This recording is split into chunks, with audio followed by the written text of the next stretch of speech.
இன்னைக்கு நம்ம 2026 வருஷம் ரிலீஸ் ஆன சதி லீலாபதி அப்படின்ற ஒரு தெலுங்கு படத்தோட கதையை தான் பார்க்க போறோம். இந்த படத்தோட பொலனுக்கு என்னன்னா, நம்ம படத்தோட ஹீரோயின் ஒரு நபரை விருப்பப்பட்டு காதலிச்சிருப்பாங்க. பட் அந்த நபருக்கு இந்த பொண்ணை காதலிச்சிருக்க மாட்டாரு. அந்த உண்மை தெரிஞ்ச கடுத்தது ஹீரோயின் அவர்கிட்ட தன்னோட காதலை வெளிப்படுத்த என்னென்ன வேலைகள் பண்ணாங்க அப்படின்றதான் இந்த படத்தோட மீதி கதையை. படத்தோட முழு கதையும் கேட்கறதுக்கு முன்னாடி படத்தோட தொடக்கத்திலே ஹீரோனை காரோட டிக்கிக்குள்ள படுக்க வச்சுட்டு ஹீரோ அப்புறம் அவரோட ஃப்ரெண்டு ரெண்டு பேரும் எங்கேயோ கூட்டிட்டு போயிட்டு இருக்கிற மாதிரி தெரியுது. இந்த பொண்ணு மயக்கத்துல இருக்காளா, இல்ல இறந்து போயிட்டாளா, இல்ல கடத்திட்டு போறாங்களா அப்படின்ற எதுவுமே நமக்கு தெரியல. இப்போ அப்படியே கட் பண்ணா இந்த கதை எங்க ஆரம்பிக்குது அப்படின்றத நம்ம காட்டுறாங்க. ஒரு அப்பா அம்மா, இவங்க ரெண்டு பேருக்கும் ஒரு பொண்ணு இருக்காங்க. இவங்க தான் நம்ம படத்தோட ஹீரோயின். ஹீரோனுக்கு வந்து பிறந்த நாள். அதனால அந்த பொண்ணோட பிறந்த நாளை எங்க கொண்டாடலாம், எப்படி கொண்டாடலாம் அப்படின்னு சொல்லிட்டு ரெண்டு பேருமே பேசிட்டு இருக்காங்க. அப்படி இருக்கும்போது தான் ஒரு அனாதாசிரமத்துல போயிட்டு சிம்பிளா கொண்டாடலாம் அப்படின்ற மாதிரி சொல்லிட்டு அங்க போயிட்டு எல்லா பசங்களுக்கும் சாக்லேட் கொடுத்துட்டு இருக்காங்க. அப்ப அந்த இடத்துல ட்ராம் அப்படின்னு சொல்லிட்டு ஒரு நபர், இவர் தான் நம்ம படத்தோட ஹீரோ, சின்ன பையனா இருக்காங்க, போக போக வளர்ந்துருவான். அந்த பையன் என்ன பண்றானா, என்னோட ஃப்ரெண்ட் ஒருத்தன் இருக்கான், அவனுக்கு சாக்லேட் கொடு அப்படின்ற மாதிரி சொல்லி கேட்க, அதுக்கு அந்த பொண்ணு என்ன பண்றானா, அவன் யாருன்னு சொல்லி காட்டு, அப்பதான் நான் கொடுப்பேன் அப்படின்ற மாதிரி சொல்றான். சரின்ட்டு இவங்க ரெண்டு பேரும் அப்படியே வெளில போறாங்க. அப்படி போகும்போது அப்பாங்காரன் என்ன பண்றானா, பொண்டாட்டியை பிடிச்சி திட்டுறான். ஏன்னா கண்ட பையன் கூட நம்ம பொண்ணு அனுப்பிடுற, என்ன நடக்க போகுதுன்னு தெரியல அப்படின்ற மாதிரி சொல்றாங்க. இதுக்கடுத்து அந்த குழந்தைய கூட்டிட்டு வீட்டுக்கும் வந்துட்டாங்க. சோ வீட்டுக்கு வந்த கடுத்தது ஹீரோனோட மாமா பையன் இருக்கான். அந்த பையன் வந்து பார்த்தனா இந்த பொண்ணுக்கு பிறந்த நாள் வாழ்த்து சொல்லிட்டு கூடவே வந்து பார்த்தனா கூடிய சீக்கிரமே நம்ம ரெண்டு பேரும் பெரிய பிள்ளை ஆயிடுவோம், நான் வந்து பார்த்தா உன்னை கல்யாணம் பண்ணிப்பேன் அப்படின்ற மாதிரி சொல்லிட்டு அந்த பொண்ணு கிட்ட தன்னோட காதலை அந்த பையன் வெளிப்படுத்துறான். இப்படி இருக்கும்போது தான் எல்லாருமே வளர்ந்துட்டாங்க. பட் அந்த பையன் மட்டும் வளரல. என்னன்னு சொல்லி கேட்டா, அவனுக்கு வந்து பார்த்தா உயரம் கம்மியான ஒரு வியாதி போல இருக்கு, குட்டையா தான் இருக்கிறான். இப்படி இருக்கும்போது தான் ஹீரோனுக்கு வந்து பார்த்தா ரொம்ப நாளாவே மனசுல டிராமா நினைச்சிட்டு இருக்காங்க. அந்த பையனை திருப்பி பார்க்கணும், அவன் கூட எப்பயாச்சும் பேசணும் அப்படின்ற மாதிரி சொல்லிட்டு அவனை தேடி கண்டுபிடிக்கிற வேலையில ஈடுபடுறாங்க. சோ ராம் வந்து பாத்தீங்கன்னா அனாதையாச்சா, அந்த பையன் அந்த அனாதை வீட்டுல இருந்து போகும்போது எப்பயாச்சும் உங்களை வந்து நான் பாக்குறேன், கண்டிப்பா உங்க கூட தொடர்புல இருக்கிற அப்படின்ற மாதிரி சொல்லிட்டு அந்த லேடி கிட்ட பேசிட்டே கிளம்பி போறான். இப்படி இருக்கும்போது ரெண்டு பேரும் எதாச்சா மீட் பண்ணாங்களா இல்ல கடவுள் போட்ட செட்டிங்கான்னு தெரியல, மீட் பண்றாங்க. ரெண்டு பேருக்கும் பிடிச்சு போகுது. அப்படியே ரெண்டு பேரும் கல்யாணம் பண்ணிக்கிறாங்க. இப்ப ஹீரோன் ஒரு மிகப்பெரிய ஒரு டைரக்டரா இருக்காங்க. அப்படி இருக்கும்போது இவங்க படம் எடுத்துட்டு இருக்க இடத்துக்கு ஹீரோ வந்துட்டு உங்ககிட்ட கொஞ்சம் பேசணும் அப்படின்ற மாதிரி சொல்றப்ப ஹீரோன் என்ன சொல்றாங்கன்னா, டேய் கொஞ்சம் வெயிட் பண்றா, நான் வந்து இப்ப படம் எடுத்துட்டு இருக்கறனால இந்த வேலை முடிஞ்சதுக்கு அடுத்து உங்ககிட்ட பேசுறேன் அப்படின்ற மாதிரி சொல்றாங்க. சரின்ட்டு ஹீரோ என்ன பண்றானா, வெயிட் பண்றேன் அப்படின்ற மாதிரி சொல்லிட்டு ஹீரோனுக்காக வெயிட் பண்ணிட்டு இருக்கான். இதே நேரத்துல தான் ஹீரோனை பாக்கிறதுக்காக ராஜேந்திரன் அப்படின்னு சொல்லிட்டு ஒரு நபர் வந்திருக்காரு. இவரு வந்து பாத்தீங்கன்னா ஹீரோன் கிட்ட கால் ஷீட் கேட்கறதுக்காக வந்திருக்காரு. ராஜேந்திரன் பத்தி சொல்லணும்னா அவருக்கு ஒரு வியாதி இருக்கு. நீங்க என்ன ஒரு விஷயத்த சொன்னாலும் அவர் வந்து அதை பொறுமையா கேட்க மாட்டாரு. ஒரு 10 செகண்ட் கருத்தை தான் அவருக்கு புரியும். அப்படிப்பட்ட ஒரு வியாதி இருக்கு. ஹீரோனை மீட் பண்ணி எப்படியாச்சும் தன்னோட ப்ரொடக்ஷன்ல நீங்க ஒரு படம் பண்ணணும் அப்படின்ற மாதிரி சொல்லி கேட்கறப்ப அது ஹீரோனுக்கு என்ன பண்றாங்கன்னா, தயவு செஞ்சு என்ன டிஸ்டர்ப் பண்ணாதீங்க, எனக்கு இந்த படம் முடிஞ்சதுக்கு அடுத்தது நானே வந்து பார்த்தோம் உங்க ப்ரொடக்ஷன்ல ஒரு படம் பண்ணி தரேன், அது வரைக்கும் நீங்க கொஞ்சம் ஃப்ரீயா இருக்கணும் அப்படின்ற மாதிரி சொல்ல, சரிமா சரிமா அப்படின்ட்டு அவரும் அந்த இடத்தை விட்டு போறாரு. ஹீரோன் இதுக்கு அடுத்து தன்னோட வேலையில பிஸியா இருக்காங்க. ஹீரோ கிட்ட பேசணும் அப்படின்ற விஷயத்தை மறந்து போயிட்டாங்க. ஹீரோவும் வந்து பார்த்தா இதான் வேடிக்கை பார்த்துட்டு இருக்காரு. ஹீரோன் வீட்டுக்கு போயிட்டு படுத்து தூங்கிட்டாங்க. மறுநாள் கண்ண மூச்சு பாக்குறப்பதான் ஐயோ நேத்து நைட்டு ஹீரோ தான் கிட்ட பேசணும்னு சொன்னானே, நம்ம மறந்துட்டுமே அப்படின்ற மாதிரி சொல்லிட்டு ஹால் இருந்து நேரா தன்னோட பெட்ரூமுக்கு போறாங்க. அங்க போய் பாக்குறப்ப ஹீரோ பெட்டி படுக்கலாம் எடுத்துட்டு ரெடியா நிக்கிறான். ஏன்டா என்னடா ஆச்சு அப்படின்ற மாதிரி சொல்லி கேக்குறப்ப, நான் ஊரை விட்டு போறேன், உனக்கு எனக்கு செட் ஆகாது, நான் வேனோட பாதையில நான் போறேன் அப்படின்ற மாதிரி சொல்ல, ஏன்டா என்னடா ஆச்சு அப்படின்றான். பின்ன நீ பெரிய டைரக்டர் ஆக்கலாம், என்கிட்ட வந்து நீ டைம் ஸ்பெண்ட் பண்ணவே மாட்டேற, நான் வந்து பாத்துறேன் உன்கிட்ட அதிகமா பேசணும், நம்ம டைம் ஸ்பெண்ட் பண்ணணும் அப்படின்ற மாதிரி தான் சொல்லி பாக்குறேன். பட் நீ வந்து அதெல்லாம் கண்டுக்கவே மாட்டேற, எப்போ பார்த்தாலும் ஷூட்டிங் ஷூட்டிங் சொல்லிட்டு பிஸியா இருக்கனால உனக்கு எனக்கு செட் ஆகாதுமா, விட்டுருமா அப்படின்ற மாதிரி சொல்றேன். ஹீரோன் என்ன பண்றாங்கன்னா, நான் தெரியாம பண்ணிட்டேன், ஏதோ ஒரு ஞாபகத்துல வந்து பார்த்தனா அதை மறந்துட்டேன், பட் வேலை விஷயமா தானே பண்ண,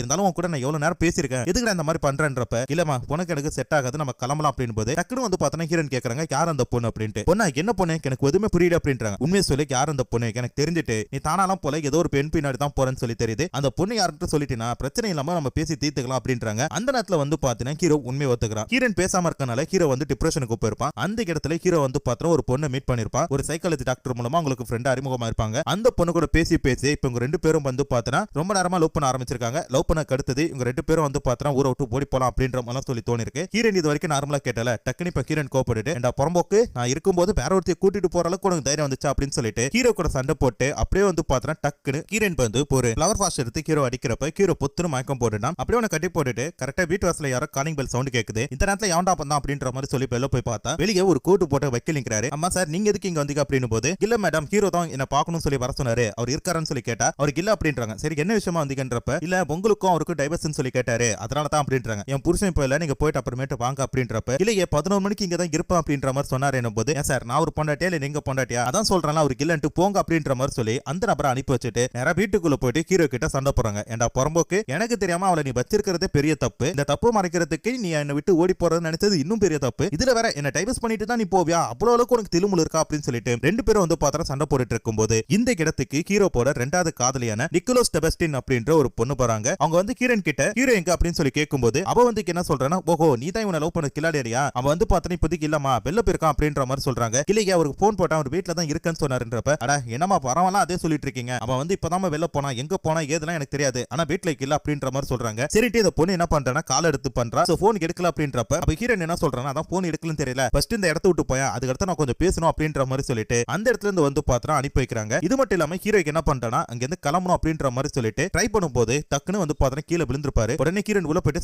சரி எல்லாமே தப்பு தான் அப்படின்ற மாதிரி ஹீரோ கிட்ட பொண்ணு சொல்லணும் அப்படின்ற மாதிரி சொல்றாங்க. இப்ப ஹீரோ உட்கார வச்சுட்டு ஒரு விஷயத்த சொல்றாங்க, என்ன நீ லவ் பண்ணி தானே கல்யாணம் பண்ண, எதுக்கு இந்த மாதிரி பண்ண, உனக்கு என்னென்ன பிரச்சனை அப்படின்ற மாதிரி சொல்லிட்டு இவங்க ரெண்டு பேரும் எப்படி லவ் பண்ண ஆரம்பிச்சாங்க அப்படின்ற ஒரு கதையை சொல்றாங்க. சோ ஹீரோயின் வந்து பாத்திரம் ஹீரோவை சின்ன பிள்ளையா இருக்கும் போதே வந்து பாத்திரம் லவ் பண்ண ஆரம்பிச்சிருப்பாங்க. ஹீரோயின் அம்மா வந்து பாத்திரம் இறந்து போயிருப்பாங்க. காரணம் என்னன்னா அவங்க அப்பா கூட போட்ட சண்டை தான். அப்பா எப்போ பார்த்தாலும் அம்மா திட்டிட்டே இருக்கிறனால அவங்க இறந்து போயிட்டாங்க போல இருக்கு. அம்மா இறந்து போன கடுத்து தான் அப்பானுக்கு புத்தியே வந்திருக்கு, ஆத்தாவை இறந்துட்டோமே அப்படின்ற மாதிரி, பொண்டாட்டி இல்லாம நம்மளால வாழ முடியாது அப்படின்ற மாதிரி சொல்லிட்டு என்னால வந்து பாத்திரம் இந்த கொடுமையை தாக்க முடியல, என்ன மாதிரி ஒரு கொடுமையான புருஷன் உனக்கு வரக்கூடாதுமா அப்படின்ற மாதிரி சொல்லிருப்பான். அதனால தான் ஹீரோயின் என்ன சொல்றாங்கன்னா, ஆமாப்பா இந்த மாதிரி ஒரு கொடுமையான புருஷன் எனக்கு வரக்கூடாதுன்னு சொல்லிட்டு தான் நானே ஒரு பையனை பார்த்து லவ் பண்ணிருக்கேன், அந்த பையன் கூட கல்யாணம் பண்ணிக்க போறேன் அப்படின்ற மாதிரி சொல்றாங்க. அதை கேட்டதுமே அப்பாங்காரன் வந்து பாத்திரம் சரின்றான். ஆனா பின்னாடி இருக்க மாமங்காரனுக்கு வந்து பாத்தினா தன்னோட லவ்ல எவனோத்த மண்ணலி போட்டானே அப்படின்ற மாதிரி சொல்லி தோணுது. அதே நேரத்துல அப்பாங்காரன் என்ன பண்றானா, லவ் பண்ற அந்த கல்யாணத்துக்கு ஓகே அப்படின்ற மாதிரி சொல்றான். கல்யாணம் பண்ணி வச்சிடறான் அப்படின்ற மாதிரி சொல்றப்ப இந்த இடத்துல தான் வந்து பாத்தீங்கன்னா மாமங்காரங்க என்ன பண்ணிருப்பானா, தாங்க லவ்வுக்கு வந்து அந்த பையன் மேல வெறுப்பா இருக்கு அப்படின்ற மாதிரி சொல்லிட்டு யோசிப்பான். இதே நேரத்துல ஹீரோயின் கிட்ட கேக்குறாங்க, என்ன லவ் பண்ணி தானே கல்யாணம் பண்ண, எதுக்கு இந்த மாதிரி பண்ற அப்படின்ற மாதிரி சொல்லும்போது அது ஹீரோ என்ன சொல்றானா, நான் வந்து உன்கிட்ட லவ்வே பண்ணல, உன்கிட்ட ஒரு ஃப்ரெண்டா தான் பழகினேன். ஆக்சுவலி நான் ஒரு பொண்ணை வந்து பாத்தீங்கன்னா சின்சியரா லவ் பண்ணிட்டு இருந்தேன், அந்த பொண்ணு கிட்ட தான் அடிக்கடி போன் பேசிட்டு இருந்தேன். உன் மாமங்காரன் தான் வந்து பாத்தீங்கன்னா இந்த கல்யாணத்தை இந்த மாதிரி பண்ணிட்டான் அப்படின்ற மாதிரி சொல்றாங்க. மாமங்காரங்க என்ன பண்ணிருப்பானா, ஹீரோயின் லவ் பண்ற மேட்டர் தெரிஞ்சுட்டு அந்த பையனை போய் மிரட்டி இருப்பான். இந்த மாதிரி எங்க வீட்டு பொண்ணு வந்து பாத்தீங்கன்னா உன்னை லவ் பண்றா, அவளை நீ கல்யாணம் பண்ணிக்கணும் அப்படின்றப்ப அவன் முடியாது அப்படின்ற மாதிரி தான் சொல்லிப்பான். சரிப்பா முடியாதுன்னா ஒன்னும் பிரச்சனை இல்ல, உன்னோட உயிர் வந்து பாத்தீங்கன்னா நைட்டோட நைட்டா போயிடும் அப்படின்ற மாதிரி மிரட்ட, நான் போய் அந்த பொண்ணோட அப்பா கிட்டே பேசிக்கிறேன், எனக்கு இதுல விருப்பம் இல்ல அப்படின்ற மாதிரி சொல்ல, ஏ தம்பி பேச சொன்னது அவர் தான், இப்ப நீ கல்யாணம் பண்ணிக்கலாம், உனக்கு என்ன பண்ணுவேன்ட்டு எனக்கு தெரியாது அப்படின்றாங்க. சரிட்டு கல்யாணம் ஏற்பாடு நடக்குது. அந்த கல்யாணத்துல கூட வந்து பாத்தீங்கன்னா இந்த பொண்ணு சந்தோஷமா தான் இருப்பா. பட் இந்த பொண்ணு கிட்ட இந்த விஷயத்தெல்லாம் சொல்லி கல்யாணத்தை நிறுத்தணும்னு சொல்லிட்டு ஹீரோ வந்து முயற்சி பண்ணும்போது கட்டிலுக்கு அடியில இருந்து மாமக்காரன் என்ன பண்ணிருப்பானா, மோனை போட்டு தள்ளுறோம் அப்படின்ற மாதிரி சொல்றப்ப சரிட்டு இவன் என்ன பண்றானா, பிற வழி கிடையாம அந்த பொண்ணை கல்யாணம் பண்ணிக்கிறான். ஏன்னா இந்த பொண்ணை வந்து பாத்தீங்கன்னா ஹீரோக்கு கொஞ்சம் பிடிக்கும், அதனால இந்த பொண்ணை கல்யாணம் பண்ணிப்போமே அப்படின்ற மாதிரி சொல்லிட்டு இவங்க ரெண்டு பேரும் வந்து பாத்தீங்கன்னா கல்யாணம் பண்ணிட்டு கொஞ்ச நாள் நல்லா தான் வாழ்ந்துட்டு இருக்காங்க. இதுக்கடுத்து ஹீரோயின் என்ன சொல்றாங்கன்னா, நம்ம திருப்பி இதே மாதிரி லவ்வோட இருக்கலாமான்னு சொல்லி கேக்குறப்ப ஹீரோவும் சரி அப்படின்றான். டக்குன்னு வந்து பாத்தீங்கன்னா ஹீரோயின் கட்டலாம் அவுத்து விட்டதும் ஹீரோ என்ன பண்றானா கிளம்புறான். டேய் எங்கடா போற அப்படின்ற மாதிரி சொல்லி கேக்குறப்ப ஒரே ஒரு வாட்டி தான் நான் ஏமாறுவேன், திருப்பி ஏமாற மாட்டேன், உனக்கு எனக்கு செட் ஆகாது, நம்ம ரெண்டு பேரும் பிரிஞ்சறதா நல்லது அப்படின்ற மாதிரி சொல்லிட்டு ஹீரோக்கு என்ன பண்றானா அந்த இடத்தை விட்டு கிளம்பலாம்னு சொல்லி பார்க்கும்போது ஹீரோனுக்கு வந்து பாத்தீங்கன்னா பிடிக்கல. இவங்க ரெண்டு பேரும் மாறி மாறி சண்டை போடுறாங்க. இப்படி சண்டை போட்டுட்டு இருக்க நடுவுல ராஜேந்திரன் என்ன பண்றானா ஹீரோன் கிட்ட போன போட்டு கால் ஷீட் கேட்கறதுக்காக கால் பண்றாரு. ஹீரோன் வந்து அந்த போனை அட்டென்ட் பண்ணலாம் அப்படின்றதும் ஹீரோன் மேல சரியான கோபம் வருது. என்ன தைரியத்துல இந்த பொண்ணு வந்து என்னோட காலை எடுக்க மாட்டா, அவளுக்கு என்ன பண்றான் பாரு அப்படின்ற மாதிரி சொல்லிட்டு இருக்காரு. வெளியில இருக்க வக்கீல் வந்து பாத்தீங்கன்னா வீர நோட் பண்ணிட்டு இருக்கிற மாதிரி தெரியுது. வீட்டுக்குள்ள ஏதோ சத்தம் இருக்கிற மாதிரியும் யாரோ தங்க இழுத்துட்டு போயிட்டு இருக்கிற மாதிரியும் அப்படின்னு சொல்லி தெரியுது. இப்படி இருக்கும்போது தான் ஹீரோ மார்க்கெட்ல இருக்காங்க. கண்ணு முச்சு பாக்குறப்ப ஹீரோக்கு எதிரில் இருக்கிற ஹீரோயின் பாக்குறதுக்கு அருந்ததி மாதிரி இருக்கா. ஹீரோ வந்து பாத்தீங்கன்னா பயப்படுறான். அவளும் என்ன சொல்றானா, எப்படி பார்த்தாலும் சரி போன வந்து பாத்தீங்கன்னா விட மாட்டேன், நம்ம ரெண்டு பேருமே பொண்ணா தான் இருக்க போறோம், அதை யாராலையும் தடுக்க முடியாது அப்படின்ற மாதிரி சொல்றா. இதுக்கு நடுவுல தான் ஹீரோவோட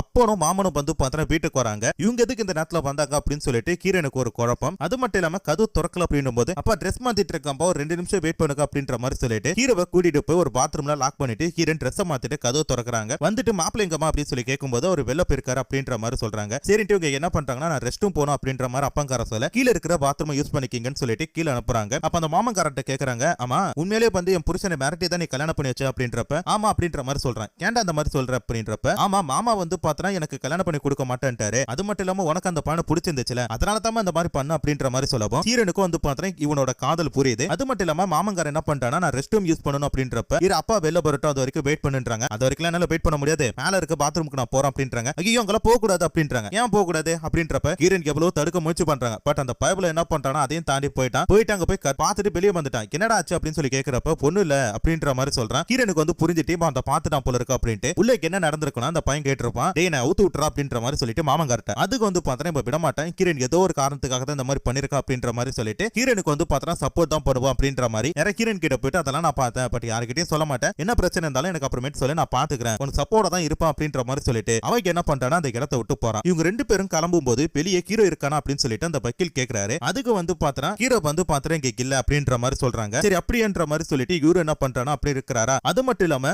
அந்த நேரத்துல தான் மொட்டை ராஜேந்திரன் அந்த இடத்துக்கு ஹீரோனை கடத்துறதுக்காக வராரு. வராரு. அவர்கிட்ட இவங்க ரெண்டு பேரும் நல்லா பேசுறாங்க. ஹீரோயின் வந்து பாத்தா படம் முடிட்டுன்னு சொன்னல, எதுக்கு இங்க என்ன பாடாப்படுத்துறீங்க அப்படின்னும் போது, படம் முடிற வரைக்கும் உன்னை வந்து பாத்தா வெயிட் பண்ண முடியாது, இப்போ உன்னை கடத்திட்டு போறோம் அப்படின்ற மாதிரி சொல்லிட்டு ஹீரோனை வந்து பாத்தா கடத்திட்டு போறாங்க. ஹீரோ பாத்ரூம்ல உட்காந்துட்டு இருக்கிறத வக்கீல் வந்து பாத்தா மரத்து மேல ஏறி உட்காந்து பாத்துட்டு இருக்கான். அப்ப அவங்க என்ன நினைக்கிறானா, ஹீரோ பாத்ரூம் போயிட்டு இருக்கான் போல இருக்கு, வந்து கதவு திறப்பான் அப்படின்ற மாதிரி சொல்லிட்டு அவரும் வெயிட் பண்ணிட்டு இருக்காரு. இப்படி இருக்கும் போதுதான் இந்த வீட்டுக்குள்ள ஒரு திருட்டு போற மாதிரி தெரியுது. வீட்டுக்குள்ள இருக்கிற எல்லாத்தையுமே ஆட்டை போடலாம் அப்படின்னு சொல்லி பார்க்கும்போது ரெஸ்ட் ரூம்ல இருக்கிற ஹீரோ பார்த்துட்டு, ஆமா நீங்க என்ன பண்ணிட்டு இருக்கீங்க அப்படின்னு சொல்லி கேட்கறப்ப ஹீரோ நடந்த எல்லாத்தையுமே சொல்றாரு. இந்த மாதிரி என் பொண்டாட்டி என்ன கடத்தி போட்டுட்டா, என்ன காப்பாத்தி விட்டீங்கன்னா நீங்க என்ன கேட்கற தரம் அப்படின்றப்ப அதுக்கு அவன் என்ன சொல்றானா, ஃபர்ஸ்ட் உன் பொண்டாட்டி இங்க கூட்டிட்டு வந்து கடத்தி போட்டுறேன், அதுக்கு அடுத்து உன்னை நான் அவுத்து விட்டுறேன் அப்படின்ற மாதிரி சொல்றப்ப சரின்னு சொல்லிட்டு ஹீரோ கிட்ட இருக்கிற பணத்தையும் கொஞ்சம் வாங்கிட்டு அவன் இந்த இடத்தை விட்டு போறான். வெளியே போனதுமே வக்கீல் கேட்கிறாரு, ஆமா புள்ள ஹீரோ இருக்காரு தானே அப்படின்னும் போது வீட்டுக்குள்ள அவனும் கிடையாது, அதான் போன வேகத்துல நான் வந்துட்டேன் அப்படின்ற போது இவருக்கு ஒண்ணுமே புரியல. என்னடா அது, இப்பதான் நம்ம வந்து ரெஸ்ட் ரூம்ல பார்த்தோம், அந்த ஆளு உட்கார்ந்து இருந்தா, ஆனா வீட்டுக்குள்ள யாருமே இல்லன்னு சொல்றாங்களே அப்படின்னு. இதே நேரத்துல மொட்டை ராஜேந்திரன் போயிட்டு இருக்கிற வண்டியை வந்து போலீஸ்காரங்க பிடிக்கிறாங்க. மொட்டை ராஜேந்திரனை பார்த்துட்டு அவங்க எல்லாருக்குமே வந்து பார்த்தா நல்லா தெரியும் போல இருக்கு, நல்லா தான் பேசுறாங்க. அவரு வந்து பார்த்தா நல்லா தான் பேசுறாரு. என்ன கதை அப்படின்னு சொல்லி கேட்டா, இவரு வந்து பார்த்தா சில தப்பான படங்களை நடிச்சிருக்காரு போல இருக்கு. அந்த படங்களை வந்து பார்த்தா இவங்கெல்லாம் பார்த்திருக்காங்க. அதனால வந்து பார்த்தா இவரை ரொம்ப எல்லாருக்குமே தெரியும். அதனால தான் படம் எடுக்கணும் அப்படின்னு சொல்லிட்டு கீரன் கிட்ட இவரு நாய் மாதிரி கத்தின்னு இருக்கிறாரு போல இருக்கு. வண்டிக்குள்ள கீரன் மயக்கத்துல இருக்கிறத பார்த்துட்டு என்னாச்சு அப்படின்னும் போது, இல்லங்க இவங்களை ஷூட்டிங்காக கூட்டிட்டு போறோம் அப்படின்றாங்க. பி கிரேட் படமா அப்படின்றப்ப ஆமா ஆமா அப்படின்ற மாதிரி சொல்லும்போது சரின்ட்டு போலீஸ்காரங்க என்ன பண்றாங்கன்னா அனுப்பி வைக்கிறாங்களா. இப்போ இவங்க என்ன பண்றாங்கன்னா கீரனை ஒரு சர்ச்சுக்குள்ள கூட்டிட்டு வந்துட்டு கீரனை மிரட்டுறாங்க. இங்க பாருமா, நீ வந்து எனக்கு பணம் பண்ணி தரணும், அப்படி இல்லாட்டி உனக்கு என்ன பண்ணுவேன்ட்டு எனக்கு தெரியாது அப்படின்ற மாதிரி சொல்லி மிரட்டும் போது கரெக்டா அந்த இடத்துல போலீஸ்காரங்க வந்துட்டு இந்த சீன்லாம் எப்படி எடுக்கிறீங்கன்னு சொல்லி நான் பார்க்கணும் அப்படின்றப்ப சரிடா என்ன பண்றது, போலீஸ்காரங்க வந்துட்டாங்க, நம்ம கொஞ்சம் நடிச்சு தான் ஆகணும்னு சொல்லிட்டு இவங்களுக்கு என்ன பண்றாங்கன்னா அந்த மாதிரி படம் எடுக்கிற மாதிரி நடிச்சிட்டு இருக்காங்க. அப்படி நடிச்சிட்டு இருக்கும்போது அந்த இடத்துல ஒரு மாஸ்க் போட்ட ஒருத்தன் வரா. யாரு என்ன ஏதுன்னு தெரியல, பட் அங்க இருக்கிற எல்லாரையும் அடிச்சு போட்டுட்டு கீரனை மட்டும் கடத்திட்டு நேரா தன்னோட வீட்டுக்கு போறான். அங்க போனதுக்கு அடுத்தது கீரனை காப்பாத்தி விட்டதுக்கு அடுத்தது கீரன் வந்து பார்த்தா வீட்டுக்கு போறாங்களே, அங்க வந்து இவன் நிக்கிறான். ஆமா நீ என்னடா பண்ணிட்டு இருக்க அப்படின்னும் போது சும்மா ஃபனுக்காக உங்களை கடத்தினா அப்படின்ற மாதிரி சொல்லிட்டு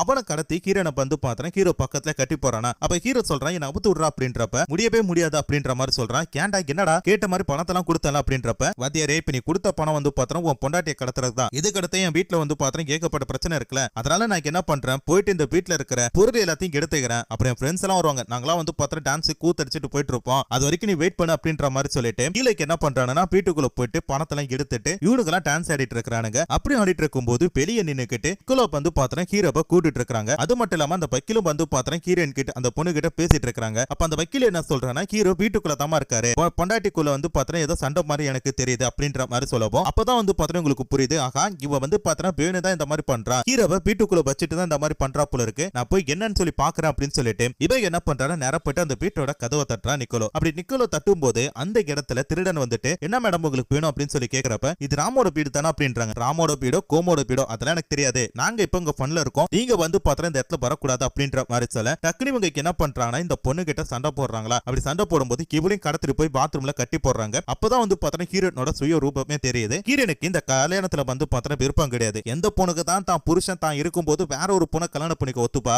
அதே மாதிரி தான் இப்ப ஹீரோனும் வந்து பார்த்தா பண்ணிட்டு இருக்காங்க. இதெல்லாம் வந்து பார்த்தா பெரிய ஒரு பிரச்சனை தான் இருக்கு, பட் நம்ம இங்க இருக்கணும்னா முதல்ல தப்பிக்கணும் அப்படின்ற மாதிரி சொல்லிட்டு இவங்களே என்ன பண்றாங்கன்னா தப்பிக்கிறதுக்கு பிளான் போடுறாங்க. அப்புறம் லாஸ்டா வந்து பார்த்தா தப்பிச்சிட்டாங்க. அப்படி தப்பிக்கும் போது கீரன் என்ன சொல்றாங்கன்னா நான் வந்து பார்த்தா உனக்கு விவாகரத்து கொடுத்துறேன், பட் எனக்கு வந்து 2 மணி நேரம் டைம் கொடுக்கணும் அப்படின்றாங்க. இந்த 2 மணி நேரத்துல எனக்கு எங்கெல்லாம் பிடிக்குமோ நம்ம லவ் பண்ண போது எங்கெல்லாம் போனோமோ அந்த இடத்துக்குலாம் என்ன கூட்டிட்டு போனோம். சோ கூட்டிட்டு போயிட்டு எனக்கு சுத்தி காட்டிட்டு வந்தினா நீ எங்க பேப்பர்ல கையெழுத்து போறேன் நான் போட்டுறேன் அப்படின்ற மாதிரி சொல்றப்ப அதுக்கு வந்து பார்த்தா ஹீரோ ஃபர்ஸ்ட் ஓகேன்றா. பட் ஹீரோ பட செகண்ட் காதலி வந்து பத்திரத்தெல்லாம் வேணாம், ஏதோ பிரச்சனை ஆயிடுமோ அப்படின்ட்டு பயமா இருக்கு அப்படின்றப்ப நான் தான் எனக்கெல்லாம் நான் பாத்துக்கிறேன் அப்படின்ற மாதிரி சொல்லிட்டு இவங்க என்ன பண்றாங்க ஹீரோனுக்கு எல்லா இடத்துக்கும் கூட்டிட்டு போறான். அப்படி கூட்டிட்டு போயிட்டு அந்த பொண்ணு வந்து பார்த்தா சந்தோஷமா இருக்காங்க. கடைசி வீட்டுக்கு வந்து ஹீரோன் படுத்துட்டாங்க. என்ன இந்த பொண்ணு படுத்துட்டா அப்படின்ற மாதிரி தோணுது. அப்பதான் ஹீரோக்கு என்ன பண்றானா விவாகரத்துக்காக கையெழுத்து போடணும் அப்படின்ற மாதிரி சொல்லிட்டு ஹீரோ ஃபர்ஸ்ட் கையெழுத்து போடுறான். அப்புறம் ஹீரோன் கிட்ட கையெழுத்து கேட்கறப்ப அவங்களும் வந்து பார்த்தா எந்த ஒரு பதிலுமே சொல்லாம கையெழுத்து போறதுக்காக போறாங்க. அப்படி போகும்போது ஹீரோனுக்கு வந்து பார்த்தா லைட்டா தலை சுத்துது. அப்படி தலை சுத்தும் போது டக்குன்னு வந்து பார்த்தா ஹீரோன் கீழே விழுந்துட்டாங்க.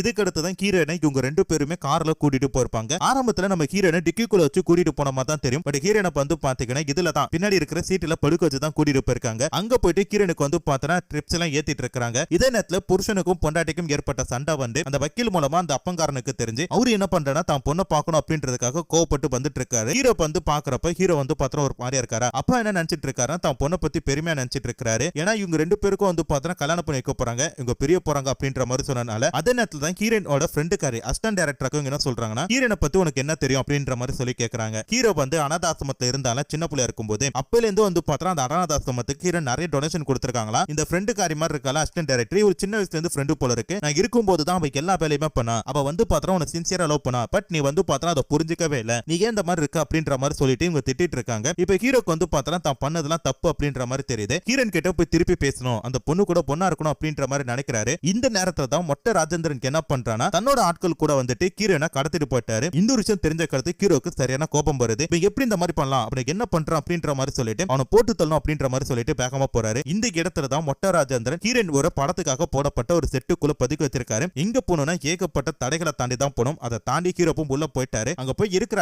அடியாட்கள்லாம் அடிச்சு போட்டுட்டு டைரக்டா மொட்டை ராஜேந்திரன் கேக்குறப்ப அவர் என்ன சொல்றானா, இங்க பாரு தம்பி, எனக்கு எந்த ஒரு பிரச்சனையும் கிடையாது. இந்த அம்மாக்கு என்னோட ப்ரொடக்ஷன்ல ஒரு படம் பண்ணி தரணும். அப்படி பண்ணி தந்துட்டுனா இந்த பொண்ணு விட்டுறேன், எல்லாத்தையும் விட மாட்டேன் அப்படின்றப்ப ஹீரோயின் என்ன சொல்றாங்கன்னா, கண்டிப்பா நான் பண்ணி தரேன் அப்படின்ற மாதிரி சொல்றாங்க. சரின்ட்டு அந்த பொண்ணை வந்து பாத்திரம் விட்டுட்டாங்க. இதுக்கு அடுத்து ஹீரோயின் வந்து பாத்திரம் ஹீரோ கிட்ட ஒரு உண்மை சொல்றாங்க. நீ காலேஜ் படிக்கும் போது ஏதோ ஒரு பொண்ணு உங்ககிட்ட பேசிட்டு இருந்தா அப்படின்னு இல்ல, அந்த பொண்ணு நான் தான் அப்படின்ட்டும். அது மட்டும் இல்லாம ஹீரோயின் வந்து பாத்திரம் இப்ப கன்சீவா இருந்திருப்பாங்க. இந்த ஒரு படத்தை முடிச்சிட்டு அதுக்கடுத்து உங்க குழந்தை பெத்துக்கு அடுத்து தான் இன்னொரு படம் பண்ணலாம்னு இருப்பாங்க. பட் அதுக்காட்டியும் ஹீரோ இந்த மாதிரி பண்ணிட்டான் அப்படின்றப்ப ஹீரோக்கு வந்து பாத்திரம் புரிஞ்சு போச்சு. அந்த பொண்ணு வந்து பாத்திரம் நம்ம லவ் பண்ண பொண்ணு தான், இவளையும் விடணும் அப்படின்ற மாதிரி சொல்லிட்டு அக்செப்ட் பண்ணிக்கிறான். அது மட்டும் இல்லாம செபஸ்டினும் வந்து பாத்திரம் இதெல்லாம் பேனா அப்படின்ற மாதிரி சொல்லிட்டு ஒதுங்கிட்டாங்க. இதுக்கு நடுவுல தான் ஹீரோயின் வந்து பாத்திரம் ஒரு ட்விஸ்டர் ரிவல் பண்றாங்க. ஹீரோயின் கிடையாது, ஹீரோட ஃப்ரெண்ட். அவங்க என்ன சொல்றாங்கன்னா, ஹீரோக்கும் ஹீரோனுக்கும் சண்டை ஏற்பட்ட அடுத்தது அவங்க என்ன பண்ணிருக்காங்கன்னா மொட்டை ராஜேந்திரன் சொல்லி தன்னை கடத்துறதுக்காக சொல்லிருக்காங்க. அவருமே வந்து பாத்திரம் கடத்திருக்காரு. சரி, எதுக்கு அவர் கடத்தினாரு அப்படின்னு சொல்லி கேட்டா ஹீரோன் தான் சொல்லிருப்பாங்க, என்ன கடத்தினாதான் உனக்கு நான் கால் ஷீட் கொடுப்பேன் அப்படின்ற மாதிரி சொல்ல சரிட்டு அவரை கடத்திட்டாங்க. அடுத்தது ஹீரோவோட வீட்டுக்குள்ள போயிட்டு திருட மாதிரி பத்தம் போனால அவங்க யாரு அப்படின்னு சொல்லி பார்த்தா ஹீரோயின் கிட்ட ஒரு அசிஸ்டண்டா இருந்தவன் தான். அவனும் வாய்ப்பு கேட்டு அளந்துட்டு இருந்தான். இந்த மாதிரி ஒரு சீனு அதை தத்துரமா பண்ணிட்டீங்கன்னா உனக்கு வாய்ப்பு தரான் அப்படின்ற மாதிரி சொன்னா அவனும் வந்து பாத்திரம் உள்ள போய் நடிச்சிருக்கான். அதுக்கடுத்து ஹீரோனை கடத்தினது மொட்டை ராஜேந்திரன் இந்த இடத்துக்கு கூட்டிட்டு வர வச்சது எல்லாமே வந்து பாத்திரம் ஹீரோயின் போட்ட பிளான் தான். எதுக்குன்னா ஹீரோ வந்து தன்னை விட்டு போறான்னு சொல்லிட்டான்ல. இப்படி போறப்ப ஹீரோனுக்கு வந்து பாத்திரம் ஒரு மாதிரியா இருக்கும்ல, அதனால இந்த மாதிரி பண்ணாலாச்சும் ஹீரோ தான் கூட கடைசி வரைக்கும் இருப்பான், ஒரு சிம்பத்தி கிரியேட் பண்ணி தான் கூட வச்சுக்கலாம் அப்படின்ற மாதிரி தான் சொல்லி பார்த்தாங்க. பட் எல்லாமே வந்து பாத்திரம் கரெக்டா போயிட்டு இதே நேரத்துல வந்து பாத்தீங்கன்னா ஹீரோயின் வந்து ஃப்ரெண்டு கிட்ட சொல்றாங்க, நீ ஒரு மிகப்பெரிய ஒரு டேரக்டர்